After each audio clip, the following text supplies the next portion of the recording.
Now, a question I have with that is, why did they launch it on the Lightning Network and not Bitcoin itself? Is it not possible to be an op return or something like that?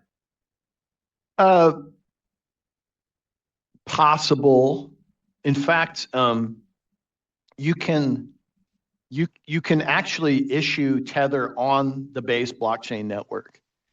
Um, and in fact, that's what you have to do before you actually move it into Lightning channels.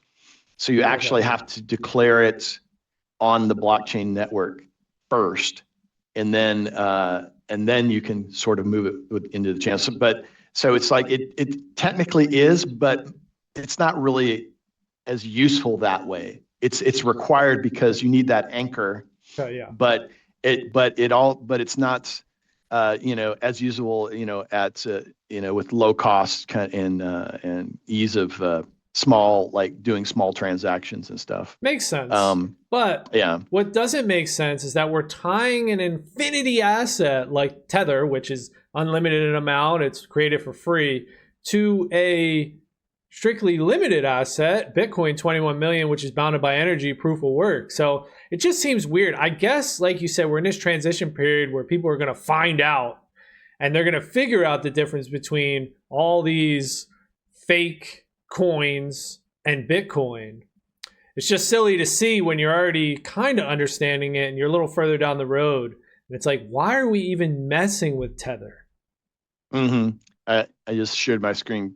Yep, we To see. your point, they made this announcement the other day that they had contracted with. They didn't say who, but one of the big accounting firms to do a full audit.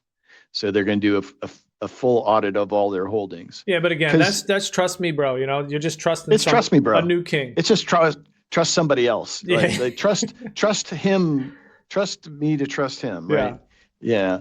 So and also another thing that so we'll see where this comes out. I don't have any doubt that they'll come back. Oh, you're all clean, because they claim that they've already using these accounting and audit standards. But there was another one recently where they were talking about so Tether used to be in the U.S. Then they moved Mm. to El Salvador and headquartered in El Salvador, right?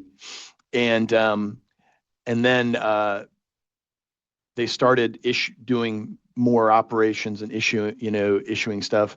And Tether, when the Stablecoin Act came out, Tether, it's like it was unclear if that was going to create some friction.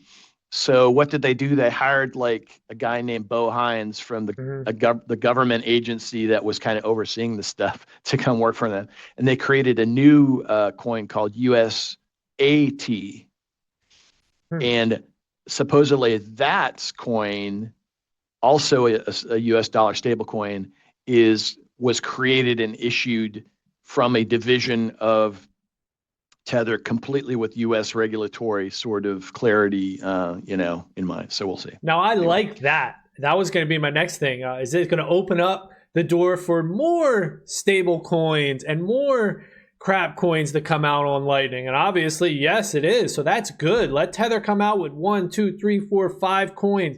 Let all these companies come out, flood the market with coins. Now, that I think will help people understand these coins are a dime a dozen. People create them for free. Bitcoin is the real value. Right. And, you know, uh, US or Tether was banned in the European Union Mm. because the European Union wanted They the want their own. underlying collateral holdings to be held in European banks. And Mm. Tether was like, we don't want to be subject to European banks. And as a result, Circle kind of got a foothold in well, is it Europe? No, also in Circle with USDC, their stable coin, they had like more, I think, footprint in the US. Now, again, we're in the US, so we're already using the dollar. Mm. Doesn't matter as much to us. But when you start thinking about these, like, other jurisdictions, other countries, like that are like dealing in like the Libyan, whatever pound or something like that, or Egypt, where your national currencies are just, getting hyperinflated. It's like you're just scrambling for like, where can I put anything to like that's not like going to just lose value so quick. So a lot of people talk about this in a broader sense, that this kind of gives the U.S. dollar a reserve currency, like last gasp of air. I think Um, so. I think so. we'll see. I do too. But I think it's a necessary transition, and I got to remember, a lot of people got to get used to this, and we don't want a situation where we're reliant on central bank liability issuance monies, like what they call CBDCs, right? Central Yeah. bank digital currencies.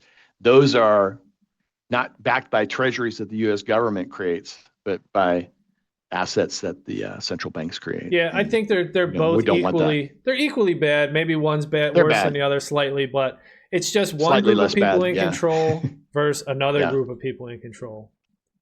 And like I say, when the more people understand that, or it Yeah. gets kind of pointed out to them, the more it's like, well, why would I want to do that? What else is available? Right.